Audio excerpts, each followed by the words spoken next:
Selamat sore, saudara-saudari. Sudah sejak lama, pasar tradisional kita menjadi tempat berkumpulnya masyarakat. Pasar tradisional juga merupakan tulang punggung ekonomi masyarakat.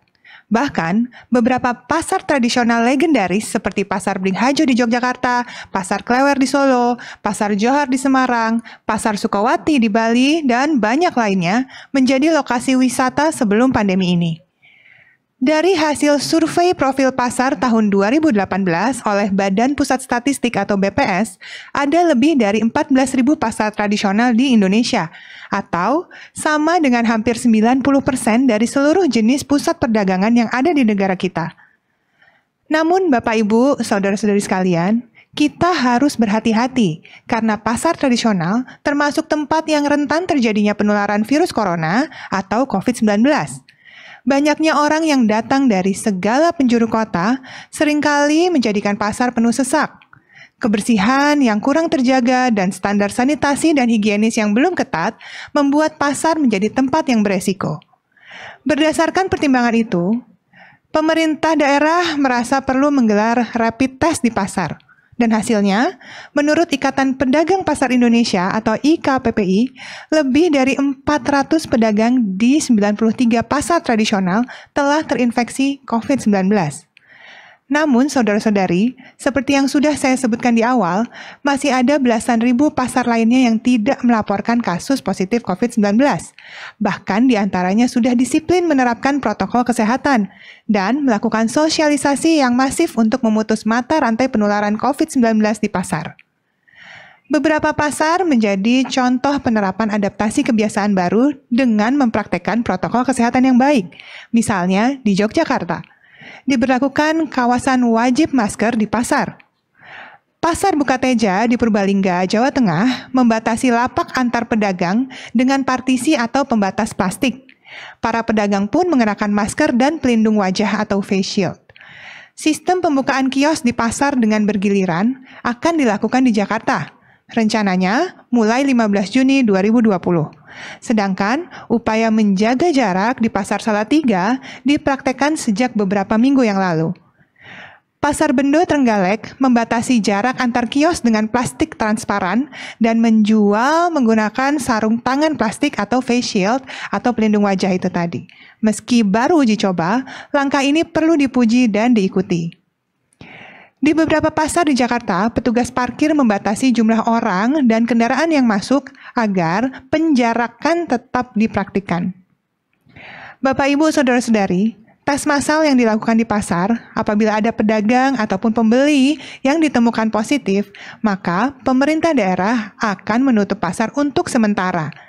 Tindakan ini untuk memberikan ruang dan waktu bagi Dinas Kesehatan dan pemerintah daerah untuk melacak riwayat kontak dari kasus tersebut dan meningkatkan kembali kebersihan dan juga kesehatan lingkungan pasar. Dan tentunya menjadi pelajaran bagi kita, baik pedagang maupun masyarakat, untuk menjaga keselamatan dan kesehatan pasar bersama-sama secara kolektif, secara bergotong royong. Kalau kita sakit, sebaiknya jangan ke pasar, jangan keluar rumah sama sekali.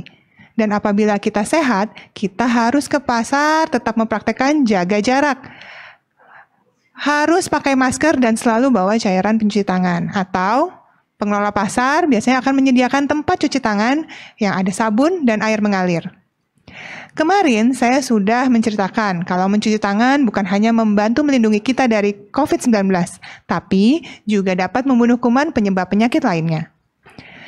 Dan jangan lupa bawa tas sendiri dari rumah. Pastikan tas belanja adalah yang kita percaya bersih, bahkan steril dari kuman.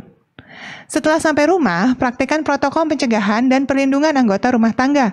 Bersihkan bawaan dari pasar, semprot alas kaki dengan desinfektan atau air dan sabun, kemudian ganti baju dan segera mandi. Lalu cuci semua barang belanjaan yang kita bawa dari pasar. Apabila kita bersih, kita aman dari virus, dan apabila kita aman, seluruh isi rumah akan aman dan sehat. Saudara-saudari, pada kesempatan ini saya informasikan kembali bahwa telah keluar surat edaran dari Menteri Perdagangan nomor 12 tahun 2020 tentang pasar yang beradaptasi dengan kebiasaan baru, yang antara lain mengatur bahwa, pertama, Bapak Ibu, para pedagang di pasar tradisional wajib menggunakan masker atau face shield dan sarung tangan selama beraktivitas. Hindari menyentuh wajah, terutama mata, hidung, dan mulut ketika berdagang.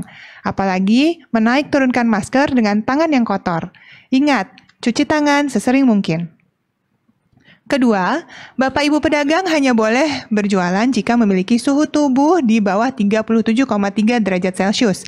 Ini adalah panduan Badan Dunia Kesehatan WHO. Pemeriksaan suhu tubuh bagi para pedagang wajib dilakukan sebelum pasar dibuka. Tak hanya itu, orang dengan gangguan pernapasan seperti batuk atau flu sebaiknya jangan masuk ke pasar. Resikonya terlalu tinggi, baik bagi penderita penyakit karena kondisi kesehatannya bisa lebih menurun, maupun bagi orang lain karena bisa beresiko menularkan dan tertular. Nah, para pedagang juga wajib menjaga kebersihan masing-masing lapak atau kios, serta sarana umum yang ada di lingkungan pasar tersebut, seperti di toilet, tempat parkir, atau tempat pembuangan sampah. Dan ketiga, semua pedagang di pasar rakyat harus negatif COVID-19. Dan hal itu bisa dilakukan dengan membuktikan hasil pemeriksaan PCR atau menggunakan rapid test. Pelaksanaan tes COVID-19 tersebut akan difasilitasi oleh pemerintah daerah. Keempat, perlu ada pembatasan pengunjung di pasar. Jumlah pengunjung di pasar dibatasi maksimal 30% dari jumlah pengunjung pada saat tidak pandemi. Pengelola pasar harus mengawasi pergerakan pengunjung di pintu masuk dan pintu keluar pasar, guna mencegah terjadinya kerumunan pembeli. Para penjual juga harus membatasi jarak dengan pembeli minimal 1,5 meter. Tiap kios paling tidak dikunjungi 5 orang saja. Kelima, pengelola pasar dihimbau menjaga kebersihan dengan menyemprot desinfektan secara berkala, setiap 2 hari sekali. Selain itu, pengelola wajib menyediakan tempat cuci tangan, sabun, atau minimal hand sanitizer di area pasar dan toko swalayan. Maka, pengunjung yang akan masuk ke pasar diwajibkan untuk mencuci tangan terlebih dahulu. Keenam, para pedagang juga harus mengoptimalkan ruang berjualan di tempat terbuka atau di tempat parkir dengan physical distancing. Jarak antar pedagang sekitar 1,5 sampai dengan 2 meter. Sekali lagi, diharapkan kerjasama semua pihak. Apabila ada pedagang yang tidak mematuhi protokol tersebut, pihak pengelola pasar dapat memberikan teguran atau bahkan sanksi. Apakah ini rumit? Tidak juga Bapak Ibu sekalian. Saya informasikan bahwa reformasi pasar tradisional sudah dilakukan sejak lama, bahkan sejak 14 tahun yang lalu sudah digejarkan. Untuk mengendalikan wabah ya sejak tahun 2005 sampai 2009 yaitu wabah flu burung. Jadi ini bukan hal baru bagi kita untuk membenahi dan menyehatkan pasar. Kalau pasar kita sehat, masyarakat kita makin kuat agar tetap semangat bersatu melawan COVID-19 sampai menang. Bayangkan, hari kerja yang produktif, kerepotan anggota keluarga yang merawat, menambah beban tenaga medis yang sedang berjuang, juga menyembuhkan kasus positif COVID-19 lainnya. Dan biaya perawatan yang keluar, baik ditanggung oleh asuransi, BPJS, atau diri sendiri, adalah pengobatan lebih mahal daripada pencegahan. Bapak, Ibu, saudara-saudari, yuk kita jaga kesehatan diri, kesehatan keluarga, tetangga, lingkungan, masyarakat, termasuk kesehatan pasar, agar kita tetap produktif dan tetap aman COVID-19. Bisa ya? Kita pasti bisa, karena kita Indonesia dan Indonesia pasti bisa. Sekarang